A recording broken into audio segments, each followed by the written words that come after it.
Hello friends, I'm Aparna Tripathi and I'm back with my new video today on infinitives part 2. Last video में हम लोगों ने discuss किया था infinitives के बारे में जो कि आपके बेसिक कॉन्सेप्ट्स थे। आज हम लोग डिस्कस करने जा रहे हैं इन्फिनेटिव्स पार्ट 2 के बारे में और इसमें क्या डिस्कस करेंगे, इसमें हम लोग फर्दर रूल्स को डिस्कस करेंगे जो कि आप लोग के लिए बहुत इंपॉर्टेंट है। तो चलिए बिना टाइम वेस्ट करते हुए इसको स्टार्ट करते हैं। सेकेंड थिंग, सब्सक्राइब और लाइक करना मत भूलिएगा चैनल को। सेकंड, अगर आपको कोई भी डिस्कशन चाहिए ग्रुप में, इंग्लिश पे कोई भी क्वेश्चंस चाहिए, कोई पर्टिकुलर ग्रुप डिस्कशन चाहिए, अपने डाउट्स क्लियर करने हैं तो आप हमारे टेलीग्राम लिंक पर आकर के अपने आप को ज्वाइन करवा सकते हैं। लिंक है t.me/English with Aparna 1। आप सर्च करोगे तो आपको वहां पे डायरेक्टली जाकर के मिल जाएगा। चलिए बात करते हैं अपनी वीडियो के बारे में, स्टार्ट करते हैं अपना सेशन आज का। आज हम लोग बात करते हैं, लास्ट वीडियो में मैंने आपसे 3 रूल्स डिस्कस किए थे और आज मैं आपसे 4th रूल डिस्कस करने जा रही हूँ जो कि आपके फॉर्म्स ऑफ इन्फिनेटिव्स पे। कितने फॉर्म्स ऑफ इन्फिनेटिव्स डिस्कस किए थे हम लोगों ने, रिमेम्बर? नहीं याद है? लास्ट वीडियो चेक करिए। चलिए स्टार्ट करते हैं डिस्कशन। पहला आपका है आज का परफेक्ट इन्फिनेटिव्स। तो आप लोगों के लिए परफेक्ट इन्फिनेटिव्स के कुछ कॉन्सेप्ट हैं जिनको डिस्कस करने जा रहे हैं। चलिए, परफेक्ट इन्फिनेटिव्स।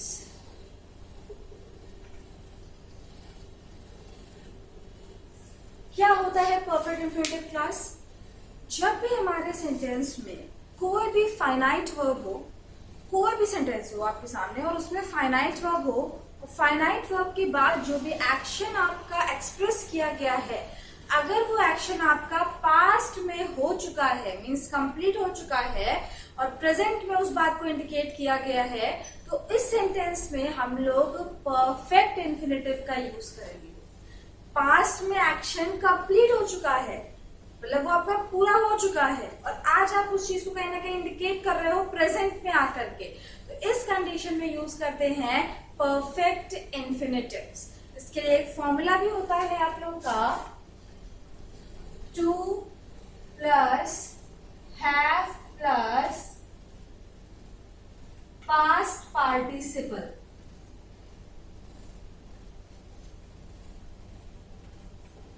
ये फॉर्मूला याद रखिएगा जो कि आपको बहुत हेल्प करेगा। चलिए एक एग्जाम्पल इसी पर लेते हैं। The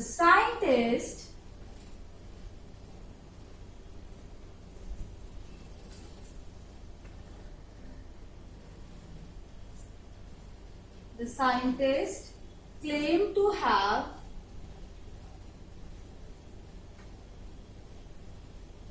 discovered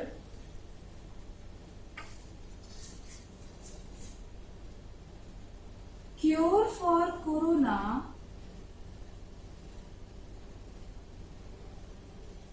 देखिए, पहले यहां तक सेंटेंस को देखिए। The scientist claim to have discovered cure for corona and the medicine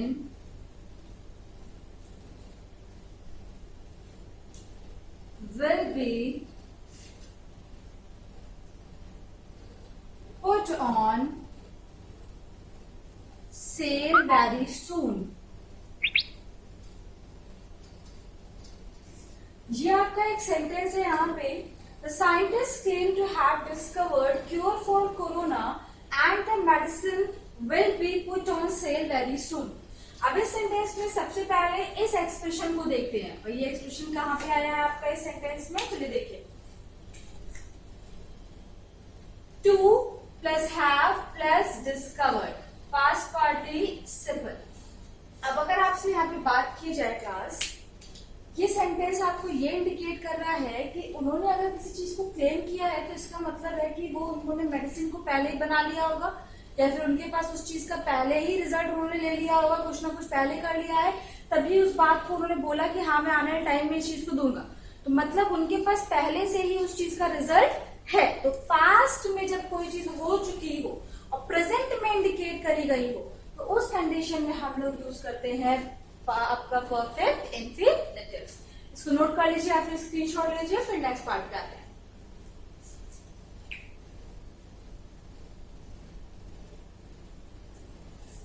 clear है? चलिए नेक्स्ट पे आते हैं।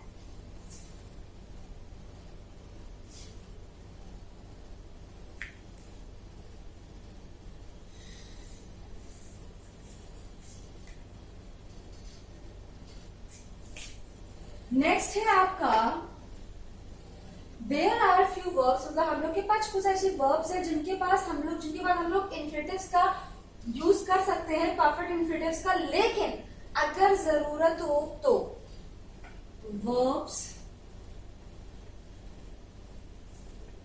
after which perfect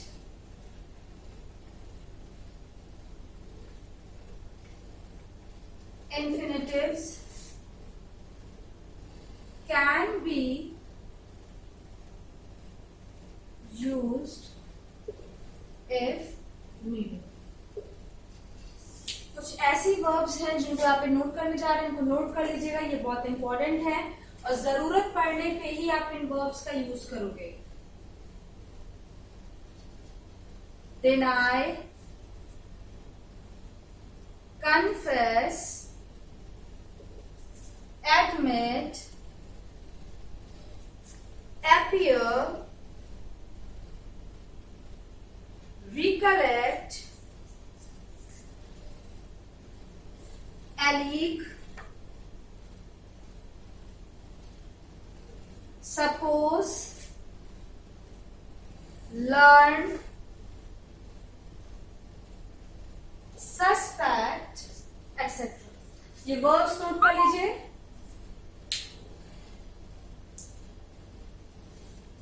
अब ये वर्ब्स हैं, इनके ऊपर एक सेंटेंस आप लोग देने जा रहे हैं।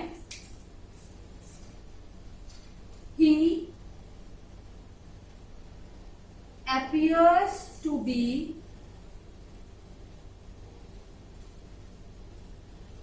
rich earlier. चलिए एक सेंटेंस आपको दिया है यहाँ पे, he appears to be rich earlier। पहले इतना नोट करिए, फिर उसके बाद आगे कंटिन्यू करते हैं। क्लियर है एवरीबॉडी? चलिए देखिए, अब यहाँ पे आपका एक सेंटेंस है, he appears to be rich earlier। अभी मैंने आपसे यहाँ पे क्लियर किया था परफेक्ट इन्फिनेटिव को कि कभी भी कोई चीज अगर पास्ट में, कोई भी एक्शन अगर पास्ट में हो चुका है या फिर था और वो हम प्रेजेंट में इंडिकेट करते हैं, तो उस कंडीशन में हम लोग यूज करते हैं परफेक्ट इन्फिनेटिव्स का। और मैंने देखिए सेंटेंस क्या लिखा है, he appears to be rich earlier। अब क्या ये सेंटेंस सही है आपका? एक बार फिर से चेक करिए इस चीज को। नहीं, ये सेंटेंस आपका रॉन्ग है। क्यों रॉन्ग है क्लास? क्योंकि देखो यहाँ पे टाइम एक्सप्रेशन दे रखा है अर्लियर, मतलब पहले वो अमीर था। तो यहाँ पे अगर बात की जा रही है तो पास्ट में जो वो चीज थी, एक्शन थी, वो कंफर्म थी। प्रेजेंट में उस बात को इंडिकेट किया जा रहा है, तो यहाँ पे क्या यूज होना चाहिए था? Perfect infinitive. और हम लोगों ने क्या यूज किया है? To be rich earlier. तो ये तो गलत एक्सप्रेशन हो गया। तो यहाँ पे हमारे सही सेंटेंस क्या हो जाएगा? To have been rich earlier. अब ये सेंटेंस अगर आपका देखा जाए तो ये बिल्कुल करेक्ट सेंटेंस हो जाएगा।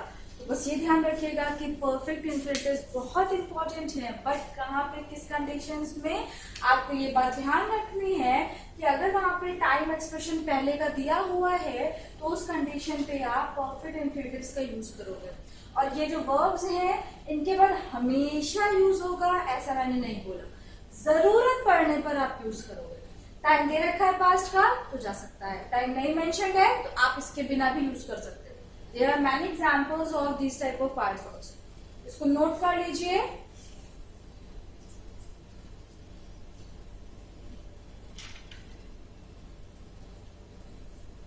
चलिए नेक्स्ट पे आते हैं।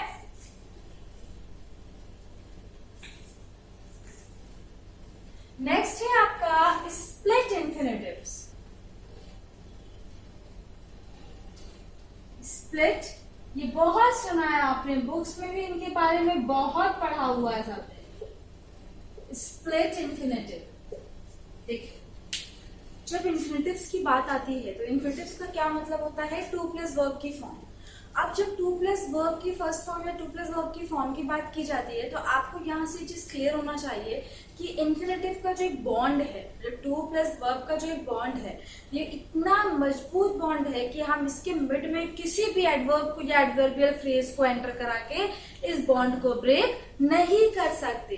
तो मतलब स्प्लिट इन्फिनेटिव का सेम कंडीशन आती है। स्प्लिट इन्फिनेटिव का मतलब क्या होता है, स्प्लिट इन्फिनेटिव का मतलब होता है कि कभी भी हमारे सामने इन्फिनेटिव की बॉन्ड दे रखी हो, अगर आपके सामने इन्फिनेटिव दे रखा है, अब आप इसके बीच में मिड में किसी भी वर्ड को, किसी भी एडवर्ब को, किसी भी एडवर्बियल फ्रेज को एंटर नहीं करा सकते। मतलब इन दोनों को हम सेपरेट नहीं कर सकते और कभी भी नहीं कर सकते। इनके बीच में आप किसी भी वर्ड को यूज नहीं करोगे।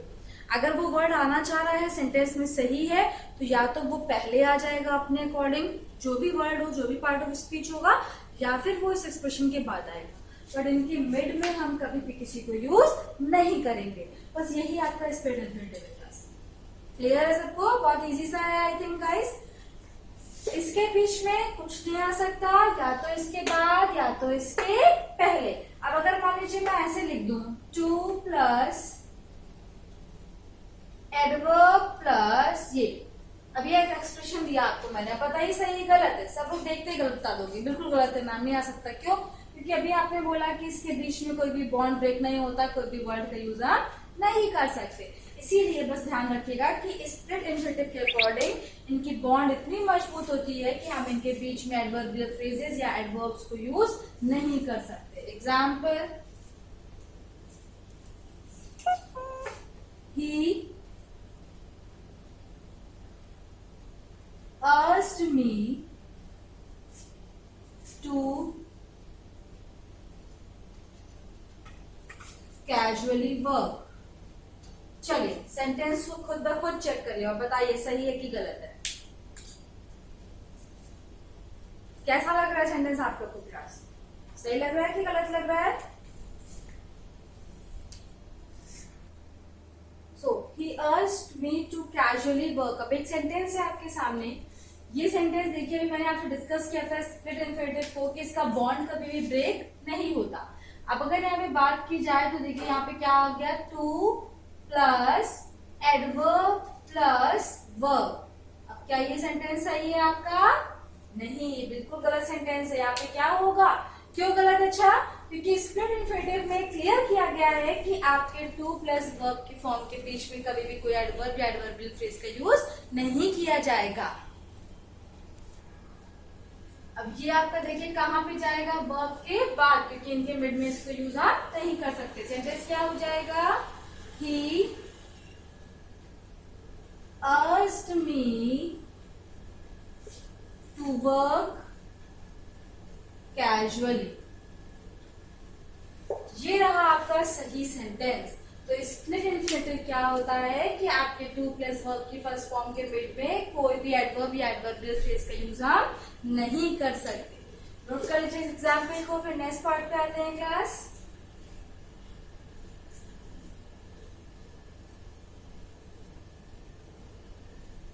चलिए नेक्स्ट बात करते हैं आप लोग की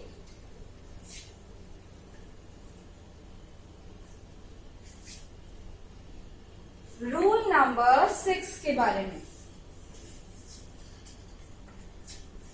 रूल नंबर 6 है आपका कॉन्टिन्यूअस इन्फिनेटिव।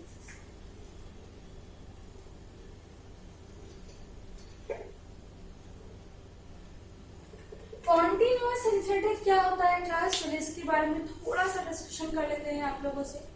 जब भी हमारे सेंटेंस में कोई भी एक्शन इन कॉन्टिन्यूएशन हो, कोई भी एक्शन अगर है वो कॉन्टिन्यूएशन में चल रहा हो या चल रहा था, और वहां पे जो आपका वर्ब है या ऑक्सिलरी वर्ब है, जब भी सेंटेंस में, फिर से सुनिएगा, कोई भी सेंटेंस अगर आपका सेंटेंस चल रहा है और वो सेंटेंस आपका कॉन्टिन्यूअस में है, और कॉन्टिन्यूअस का जो सेंटेंस है वो आपका कॉन्टिन्यूअसली चल रहा है, और सेकेंड थिंग जो उसकी वर्ब या ऑक्सिलरी वर्ब है वो हमारी कहीं ना कहीं इन्फिनेटिव से फॉलो होनी चाहिए। अगर एक्शन कॉन्टिन्यूएशन में है तो उस एक्शन के कॉन्टिन्यूएशन के पार्ट के बाद आपका जो सेंटेंस का फॉलो होगा वर्ब और ऑक्सिलरी वर्ब को जो फॉलो करेगा वो होगा हमारा इन्फिनेटिव। तो इस तरीके से इसका एक एक्सप्रेशन बनता है। और एक्सप्रेशन इसका क्या है, चलिए देखिए, 2 प्लस बी प्लस, अब यहाँ पे अगर बात की जाए तो आप इसको 2b भी लिख सकते हो, 2 और b बस, 2b plus present participle.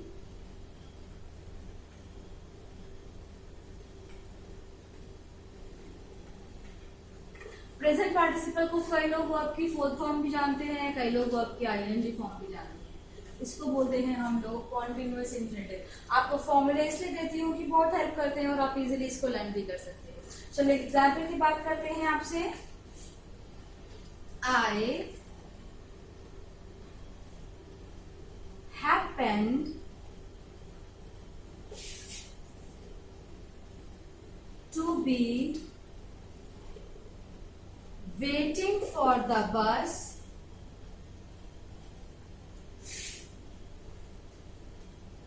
when the accident happened। चलिए पहले नोट करिए, फिर इसको क्लियर करते हैं आपके।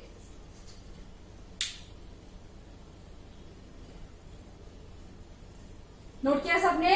चलिए देखिए, जब मैं बस के लिए वेट कर रही थी उसी समय साइमल्टेनियसली एक दूसरा एक्शन भी हुआ। मतलब कि एक वर्क मेरा कॉन्टिन्यूएशन में चल रहा था और साइमल्टेनियसली उसके एक दूसरा एक्शन हो गया। क्या हुआ कि वहां पे एक एक्सीडेंट भी हो गया।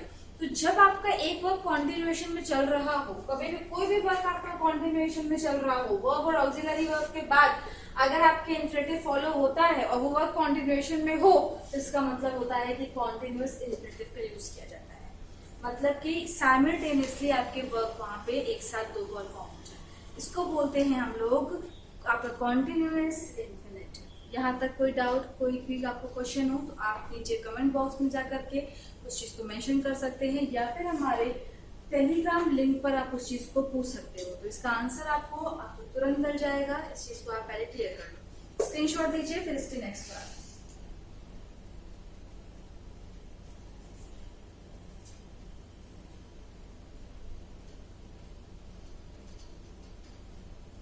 चलिए नेक्स्ट पे आते हैं। रूल नंबर 7,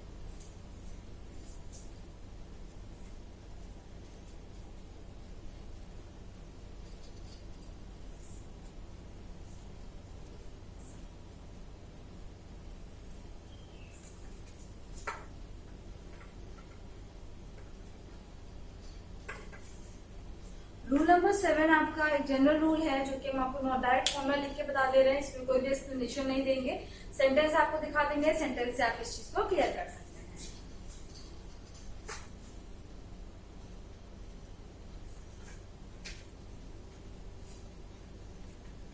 NF प्लस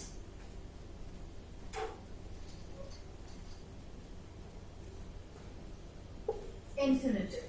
अब अगर यहाँ पे बात की जाए एनफ प्लस इन्फिनेटिव के बारे में तो ये आपको एडजेक्टिव और नाउन के रूल के केस में हम क्लियर करने जा रहे हैं। अब यहाँ पे मैं आपको बताने जा रही हूँ एनफ का यूज इन्फिनेटिव के केस में। तो यहाँ पे एक बहुत जनरल सी लाइन लिखने जा रहे हैं, वो बहुत ध्यान रखिएगा आप लोग। एनफ के बारे में बहुत इंपॉर्टेंट सा केस है यहाँ पे कि एनफ जो है हमारे सेंटेंस में कभी भी यूज किया जाएगा तो वो हमेशा एडजेक्टिव के बाद यूज किया जाएगा। अब ये ध्यान रखिएगा, ये पॉइंट बहुत इंपॉर्टेंट है आप लोग के लिए कि एनफ कभी भी एडजेक्टिव के पहले यूज नहीं किया जा सकता। अब कई लोग एडवर्ब के केस में पहुंच जाएंगे, तुरंत पहुंच जाएंगे। मैम एनफ को अगर जिस वर्ड को क्वालिफाई करता है वो उसके बाद आ जाए तो इसका काम करता है, पहले आ जाए तो वो इसका काम करता है। वो एडवर्ब का केस है कि बाद में आएगा तो एडवर्ब बन जाता है, पहले आता है क्वालिफाइंग वर्ड के तो एडजेक्टिव बन जाता है।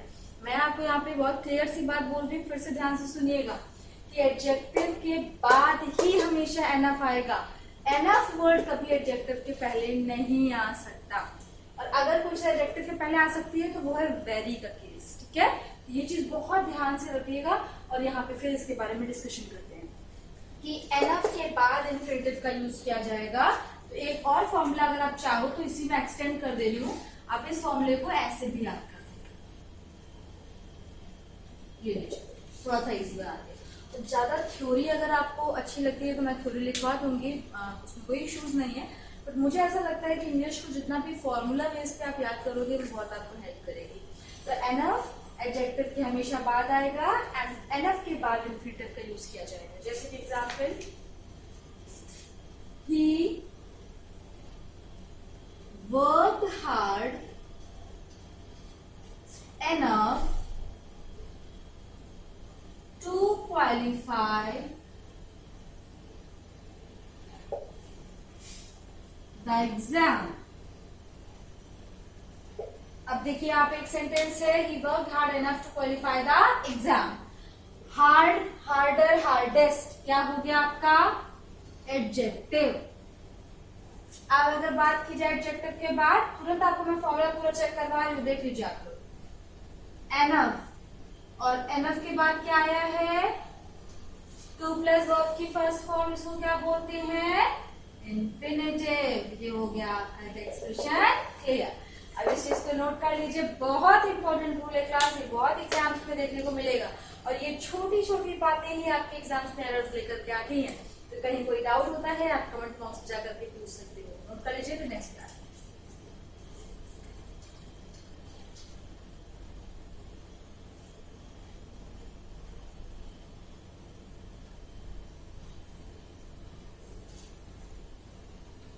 चलिए नेक्स्ट पे आते हैं।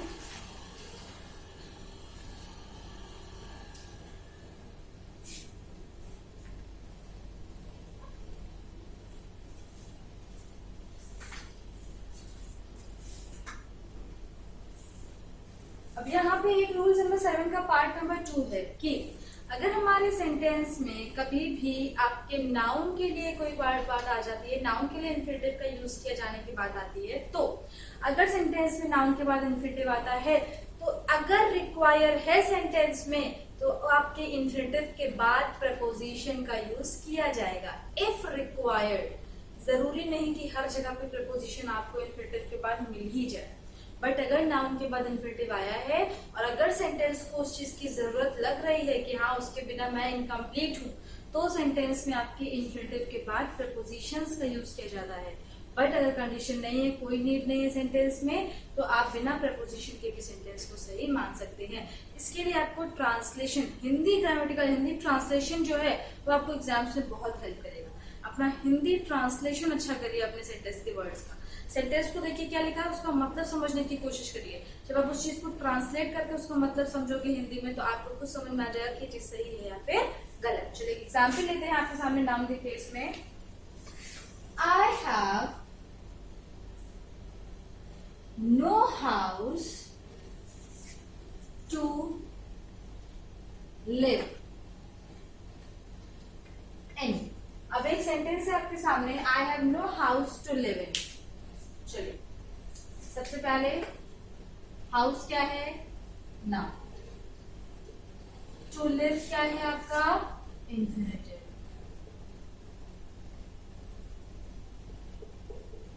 इन क्या है आपका प्रपोजिशन।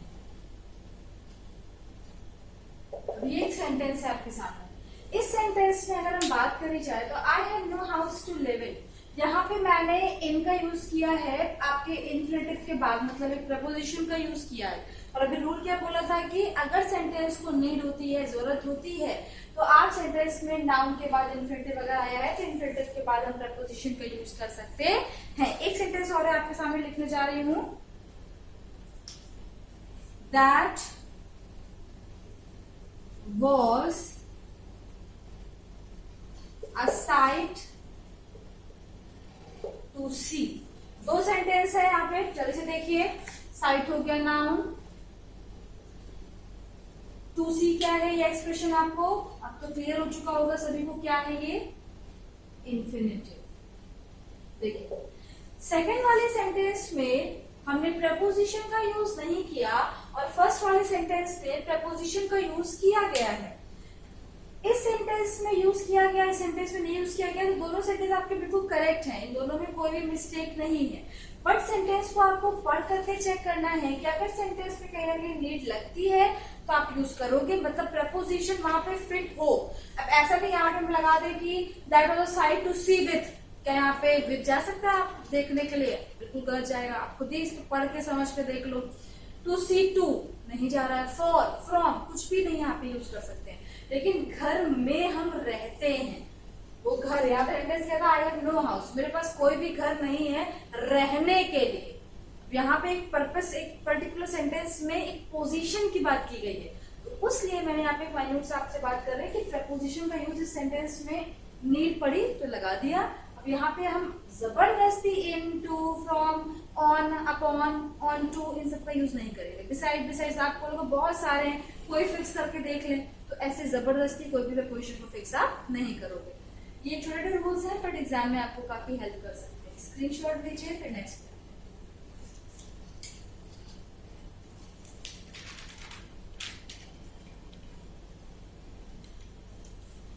चलिए नेक्स्ट आते हैं मोस्ट इंपॉर्टेंट कंडीशन पे, जो कि हमारा है डायरेक्ट इन्फिनेटिव्स। उस दिन मैंने आपको बताया था कि ये बहुत इंपॉर्टेंट केस है जो हम लोग अब डिस्कस करने जा रहे हैं। ये आपके एग्जाम्स में ज्यादातर क्वेश्चंस लेकर के आएगा। सेकेंड थिंग, आपको बहुत सारे क्वेश्चंस देखने को भी मिलेंगे इस कंडीशन पे। तो चलिए बात करते हैं आपके नेक्स्ट पार्ट की, direct infinitives, rule number 8।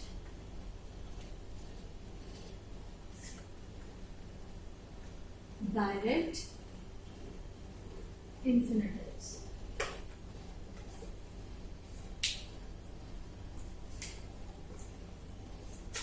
Usually, infinitives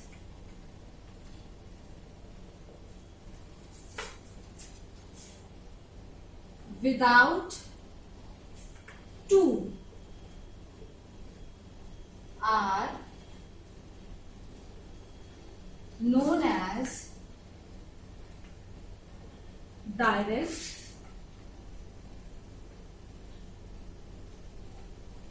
infinitives. Direct infinitives ये वो इन्फिनेटिव्स होते हैं जिनमें हम टू का यूज नहीं करते मतलब हमारे टू की नीड ही नहीं होती है। अब आप लोग ये इंपॉर्टेंट क्यों है, क्योंकि हमारे सामने फाइनाइट वर्ब्स, मेन वर्ब्स आपकी जो होती हैं, और आपके नॉन फाइनाइट्स में डायरेक्ट इन्फिनेटिव्स की बात की जाए, ये सब दिखने में थोड़े बहुत सेम ही लगते हैं कि वो भी वर्ब है ये भी वर्ब है, तो कहीं ना कहीं हमें कैसे क्लियर होगा कि इन्फिनेटिव्स क्या है और हमें कैसे क्लियर होगा कि फाइनाइट वर्ब्स क्या है। इसीलिए ये थोड़ा सा आपका इंपॉर्टेंट पार्ट है, इसको बहुत ध्यान से सुनिएगा। कहीं भी कंफ्यूजन होता है आप इस चीज को क्लियर करने के लिए कमेंट बॉक्स में जाकर के अपने क्वेश्चंस को पुट कर सकते हैं। चलिए बात करते हैं डायरेक्ट इन्फिनेटिव्स के बारे में।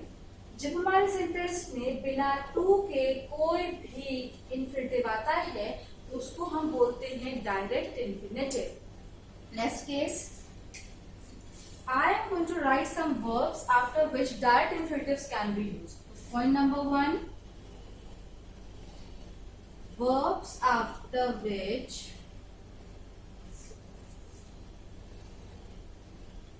direct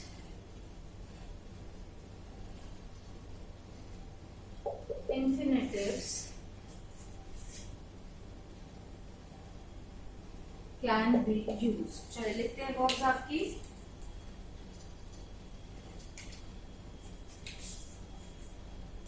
Let, bid, make, help, fell. Let, bid, make, help, fell, hear, watch, see. Hear, watch, see, etc. Note करिए इतना, फिर आगे बढ़ते हैं।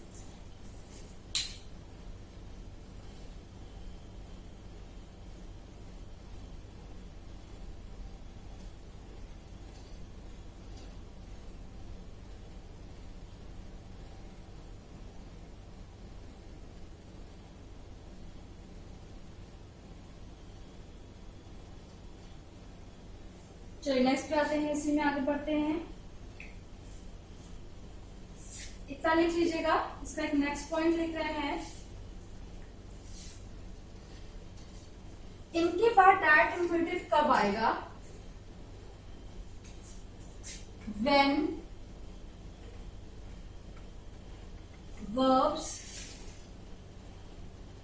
are used in active voice, जब हमारे सेंटेंस में एक्टिव वॉइस में इन वर्ब्स का यूज किया जाएगा तब इनके बाद डायरेक्ट इंफिनिटिव का यूज किया जाएगा। ये बात बहुत इंपॉर्टेंट है, फिर से नोट कर लीजिएगा, इसको फिर से रिपीट कर रहे हैं। जब हमारे सेंटेंस में वर्ब्स इन वर्ब्स को एक्टिव वॉइस में यूज किया जाएगा, उस कंडीशन में हम सेंटेंस में इनके बाद डायरेक्ट इंफिनिटिव का यूज करेंगे। लेकिन एक ऐसी वर्ब है जो यहाँ पे यूज नहीं होती है, एक्सेप्ट लेट। लेट एक ऐसी वर्ब है जो एक्टिव पैसिव दोनों में यूज की जा सकती है। रब कर रहे हैं इस चीज को भी।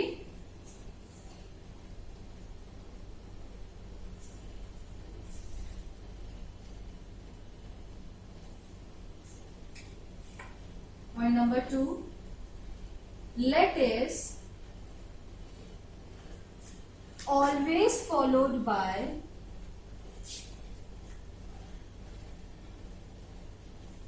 direct infinitive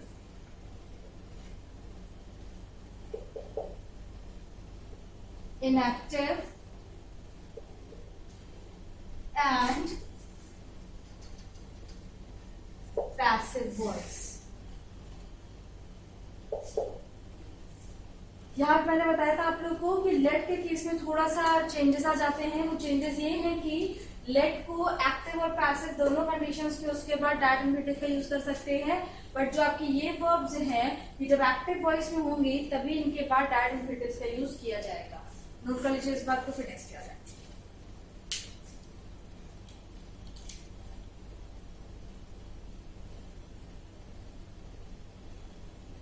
चलिए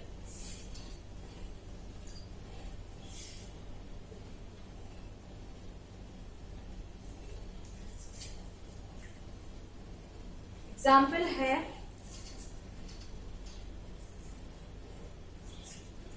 द प्रिंसिपल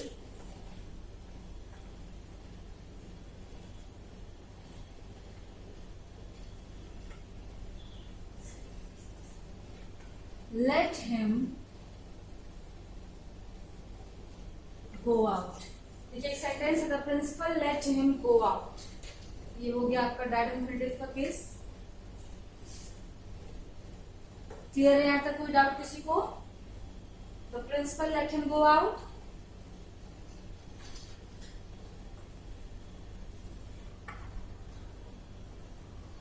अब एक सेंटेंस ये है आपका, the principal let him go out. मैंने अभी आपको लेट के केसेस बताए थे। और एक सेंटेंस ये है, he was let go out by the principal. मैंने आपको बताया था ना कि इसका केस थोड़ा सा अलग हो जाता है। इसके केस में क्या होता है कि एक्टिव पैसिव दोनों केसेस में इसको यूज कर सकते हैं हम लोग। एक सेंटेंस है आपका, ये दोनों क्लियर है? किसी को कोई डाउट तो नहीं है? चलिए नेक्स्ट सेंटेंस की बात करते हैं। आई मेड द स्टूडेंट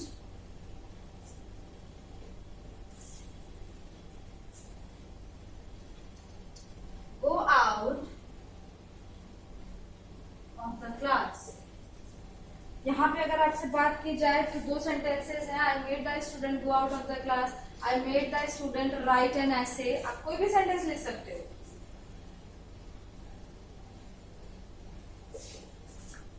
ये रहे आपके सेंटेंसेस। अब इन सेंटेंसेस में अभी मैंने आपको क्लियर किया डायरेक्ट इंफिनिटिव्स के बारे में कि आपकी जो वर्ब्स होती हैं इनके बाद डायरेक्ट इंफिनिटिव का यूज किया जाता है।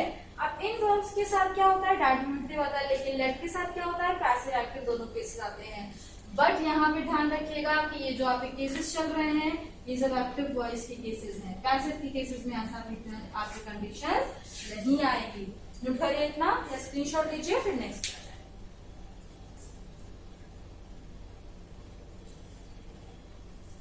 चलिए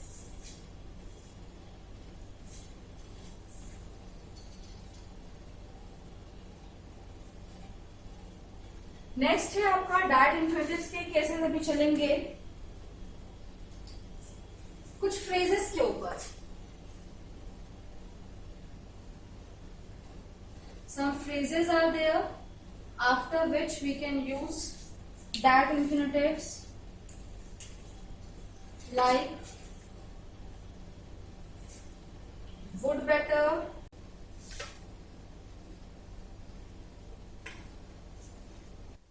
had better,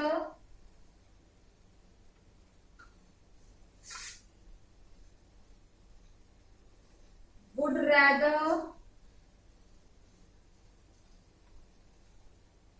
as soon, sooner than,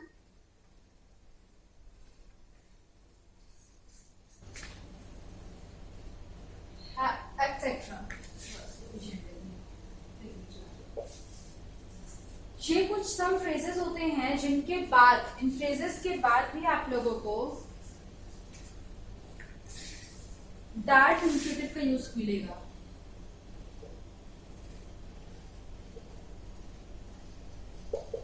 ये रहा आपका फॉर्मूला, देख लीजिए. एग्जाम्पल है I would better, had better, leave your house,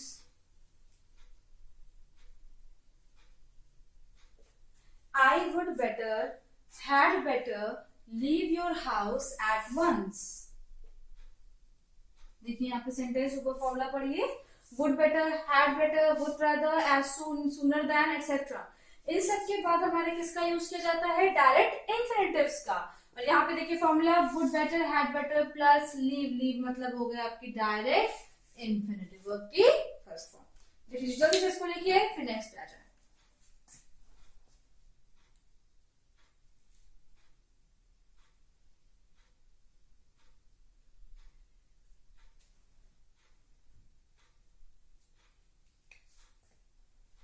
चलिए next, it is used with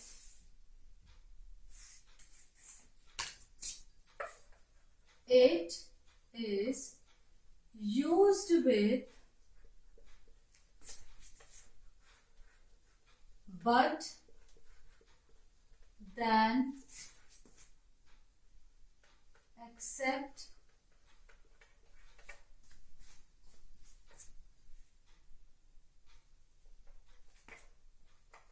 and as or plus direct infinitive.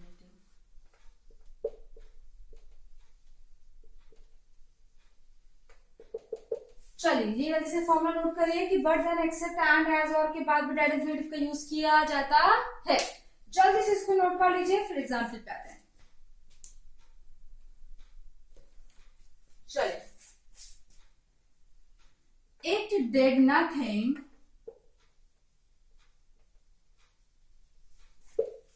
but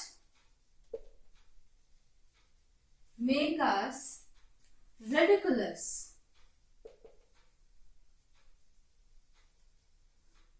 ऊपर फॉर्मूला चेक करिए, सेंटेंस चेक करिए. बट के बाद डायरेक्ट इन्फिनेटिव का यूज किया जाता है. इट डिड नथिंग बट, और बट के बाद आपके डायरेक्ट इन्फिनेटिव की बात की जाए. डायरेक्ट इन्फिनेटिव क्या हो गया आपका?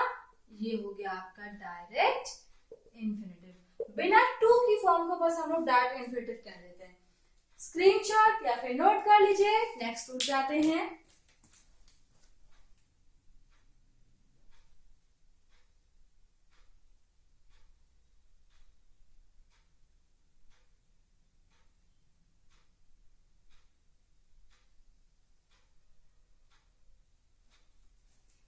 चलिए नेक्स्ट पे आते हैं.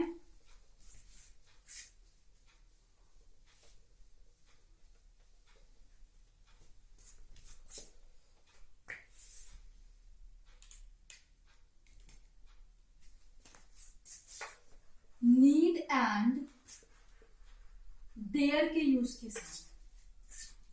नीड एंड डेयर की यूज की अगर बात की जाए सेंटेंस में क्लास, तो फिर नीड और डेयर अगर हमारे सेंटेंस में नेगेटिव इंटरोगेटिव के फॉर्म में ऑक्सिलरी वर्ब के बाद आते हैं, तो उस कंडीशन में इनके बाद दैट इन्फिनेटिव का यूज किया जाता है। फॉर एग्जाम्पल देखिए, एग्जाम्पल की बात कर रहे हैं, you need not work hard. पहला example, you need not work hard. इस सेंटेंस में देखिए जल्दी से आप लोग, नीड और डेयर की बात की जा रही थी, मैंने अभी आपसे बोला नेगेटिव या फिर इंटेरोगेटिव फॉर्म में ऑक्सिलरी वर्ब का यूज करें, मतलब ऑक्सिलरी की तरह यूज हो जाए। ऑक्सिलरी वर्ब क्या होती है हमारी? Helping verbs. तो अगर सेंटेंस में हमारे यहाँ पे कभी भी सेंटेंस में अगर ये ऑक्सिलरी की तरह यूज की जाएगी, तो उस कंडीशन में हमारे सेंटेंस में इसके बाद दैट इन्फिनेटिव का यूज किया जाता है। अभी आप लोग सुना होगा यहाँ पे डू, डज, डिड, इस तरह की वर्ब्स को यूज करते हैं ना हम लोग जनरली। तो बस इसी केस में आपके नीड का यूज किया गया है। तो नीड के बाद देखिए आपकी वर्क आ रही है, और वर्क यहाँ पे किसका काम कर रही है? डायरेक्ट इन्फिनेटिव का। नेक्स्ट सेंटेंस देखिए, you need to work hard. और you need to work hard में अभी देखिए आप लोग यहाँ पे ये क्या आ रहा है? ये तो इन्फिनेटिव आ गया। मैम ने बोला था कि सेंटेंस में आपके दैट इन्फिनेटिव आता है, तो मैंने एक रूल और भी बोला था कि नेगेटिव और इंटरोगेटिव केस होगा तभी आता है, हर कंडीशन में इसको यूज नहीं किया जाएगा। और ये आपका एक एफर्मेटिव सेंटेंस है। और एफर्मेटिव सेंटेंसेस में जो ये वर्ब है, ये आपकी मेन वर्ब का काम कर रही है। इसको नोट कर लीजिए, इंपॉर्टेंट रूल्स है, बहुत काम आएंगे आपके एग्जाम में, कल से नोट करिए इसको। नेक्स्ट पे आते हैं।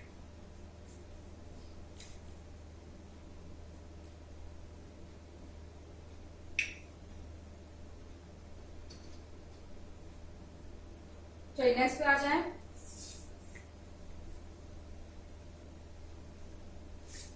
नेक्स्ट सेंटेंसेस इसी पर बेस्ड रहेगा आपके।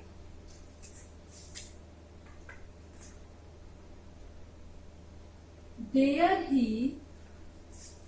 go in the dark?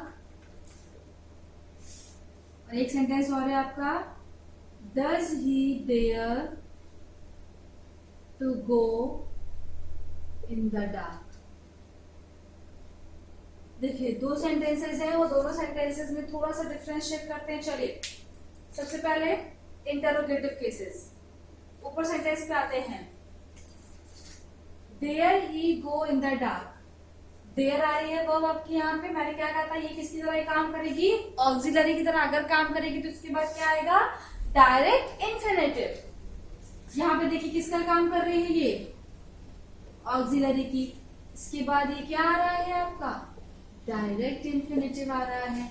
Next sentence पे ऑक्सिलरी का काम कौन कर रहा है? डज कर रहा है। और डज अगर आपके यहाँ पे ऑक्सिलरी का काम कर रहा है, तो अगर ये ऑक्सिलरी वर्ब का काम कर रहा है, तो अब देखिए अब रूल आपका क्या हो गया? चेंज हो गया। अब यहाँ पे किसको यूज कर रहे हैं हम लोग? इन्फिनेटिव को यूज कर रहे हैं। और इस केस में अगर यहाँ पे इन्फिनेटिव आ रहा है, तो डेयर किसका काम कर रहा है? ऑक्सिलरी का काम नहीं कर रहा है, वो हमारी एज अ वर्ब काम कर रहा है। तो ये जो मेन वर्ब मैंने अभी आपको क्लियर किया ना कि डज यहाँ पे ऑक्सिलरी का काम कर रहा है, डेयर किसका काम कर रहा है? मेन वर्ब का। और मैंने आपसे अभी क्लियर आउट किया था इसके जस्ट पहले भी कि आपका डेयर और नीड किसका काम करना चाहिए? ऑक्सिलरी का। ऑक्सिलरी का मतलब हेल्पिंग वर्ब का, तभी उस केस में आपके सेंटेंस में इसके बाद डायरेक्ट आएगा। अगर ये आपके मेन वर्ब का काम कर रहे हैं तो इसके बाद नहीं आएगा। और सेकेंड थिंग, ये कंडीशंस फुलफिल होनी चाहिए। नेगेटिव और इंटरोगेटिव वाली कंडीशंस भी आपके सेंटेंस में फुलफिल होनी चाहिए। यहाँ तक कोई डाउट किसी को? जल्दी से स्क्रीनशॉट लीजिए। नेक्स्ट पॉइंट पे आते हैं।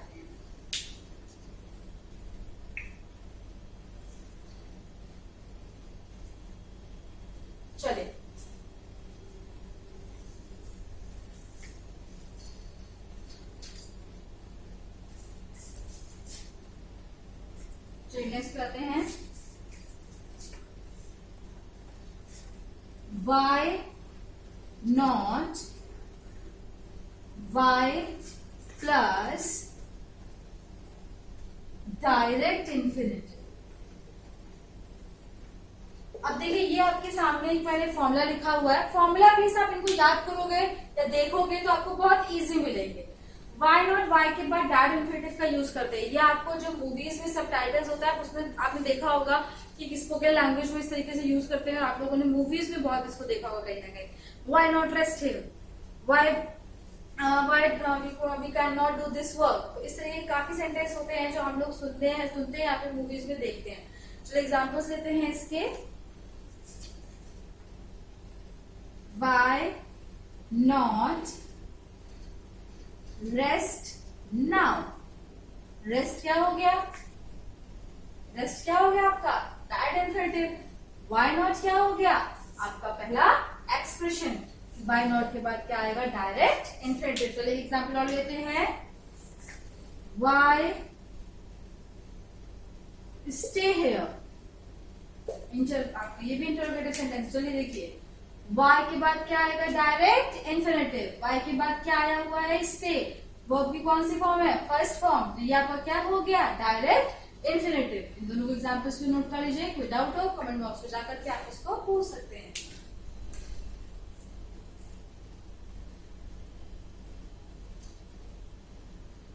तो नेक्स्ट पे आते हैं।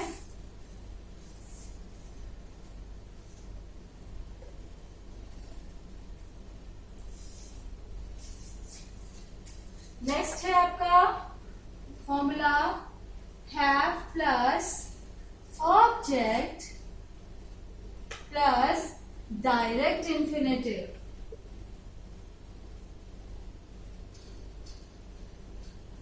अब अगर यहां पे बात की जाए तो have plus object plus direct infinitive, ये किस केस में आपका फॉर्मूला यूज किया जाएगा? ये इस केस में जब आप कोई चीज विश करते हो।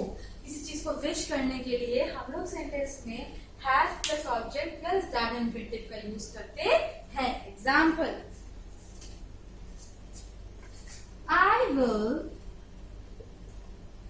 Have him believe it. अब देखिए आपके फॉर्मूले के अकॉर्डिंग आपको क्लियर करते हैं सेंटेंस को। हैव ऑब्जेक्ट आपका हिम, ये आपका ऑब्जेक्ट का काम कर रहा है। बिलीव किसका काम कर रहा है? Direct infinitive. देखिए फॉर्मूले के अकॉर्डिंग सेंटेंस, किसी को कोई डाउट है? I will have him believe it, ये एक विश है। ये यहाँ पर एक तरीके से विश की तरह काम करता है कि मैं उसको बिलीव कराऊंगा। तो इस तरीके के सेंटेंस में कभी भी अगर आपके सामने विश की कंडीशन आती है तो आपका जो फॉर्मूला होगा वो डायरेक्ट इन्फिनिटिव के केस में ये रूल होगा। तो इसे नोट करिए इसको।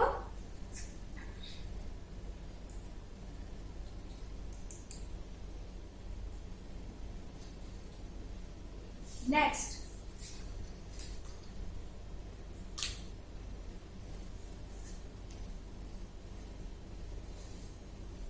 and the last one is, formula ही याद करिएगा इसको भी। won't have object plus gerund। gerund मैंने आपको बताया था स्टार्टिंग के इंट्रो में, क्या होता है? ing का case. won't have object gerund, इसके केस को यहाँ पे डिस्कस करते हैं। अभी बिल्कुल लास्ट है। चलिए, I won't have you staying at Pune.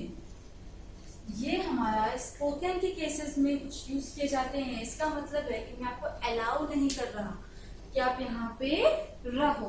मतलब वोंट अलाउ के केस में हम लोग इस कंडीशंस को यूज करते हैं।